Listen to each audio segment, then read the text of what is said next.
Kate Weston. My role is Deputy Head Pastoral here at Millfield School in beautiful Somerset. And we've been using the Student Voice platform for about 2.5 years. I think it's been really well embraced by our student body because they understand that this is a platform that they can use at any time, anywhere, in order to be able to share their thoughts, their concerns. It took a little while for them to trust it, but I think now they understand that they can just scan a QR code and they can report anything that's on their mind, and that a member of the safeguarding team will pick that up. We've been lucky that we haven't had to use it during a lockdown, but we know that during the holidays, students will use it to report any concerns they have, or even observations about how things can be better while they're back at school. So it's a really, I'd say, discreet but well-known mechanism that they can use to share their thoughts. We are a large boarding school, 1,300 students aged 13 to 18 from 70 different countries. When students arrive at Millfield, they will have a huge variety of experiences back at home, and therefore some of them take longer to adjust to life at the school than others. Some of them have very different expectations about what their experiences are going to be. So I think it's absolutely critical that we have a mechanism to be able to hear what students think about life at the school, to hear from their different experiences what is going to make a positive impact to the school, and also that they may be experiencing all sorts of mental health, well-being, safeguarding challenges. This is a really nice, neat way of them being able to share those concerns with us. So it's really critical that we hear from students to find out what they think. We as adults are somewhat removed from the day-to-day real lived experience of students, even though we were once young people ourselves. We want to know how they think they can make the school a better place for them and for others here and now.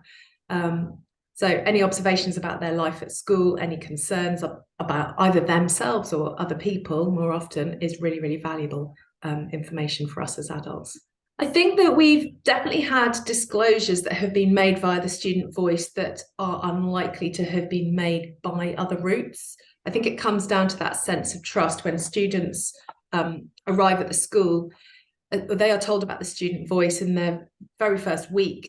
We have a big safeguarding lecture for each of the year groups so that they understand who we are as a safeguarding team, and the sorts of things that they might come across, and the fact that nothing phases us. And this is a way for young people to share information with us in a quick and discreet sort of fashion, because they might at that point not have built up relationships with the other adults around them in house or sports or lessons and so on.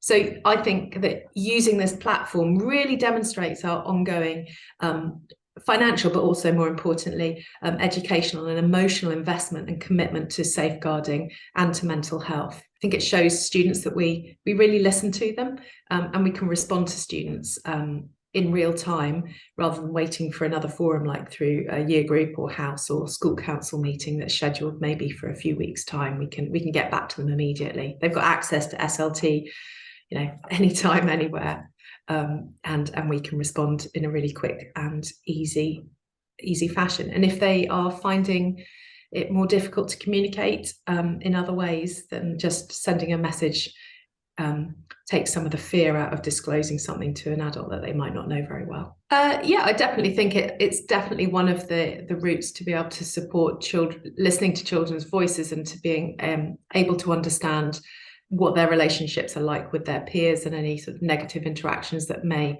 occur.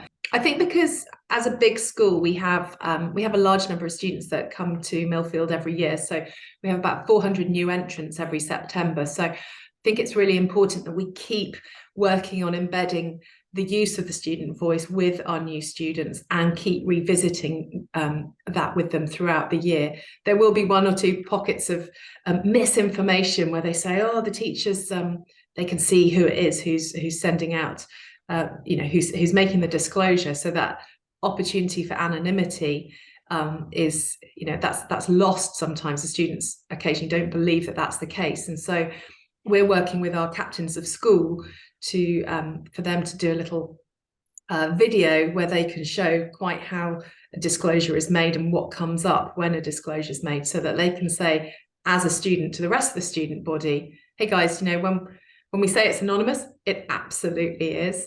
I mean, I've done this and shared that sort of information with the staff body so that they can share that with the students, but I think it's one step closer to authenticity when the students do it to the rest of the student body. I think it would also be nice to be able to come up with a way for people to sort of become more familiar with how to disclose any situations that are affecting their friends and maybe access help, not directly from the safeguarding team, but to be able to sort of triage themselves a little bit and come up with ways to offer advice and support each other, maybe sort of like a student to student voice platform. But that would obviously require a lot more training in the future.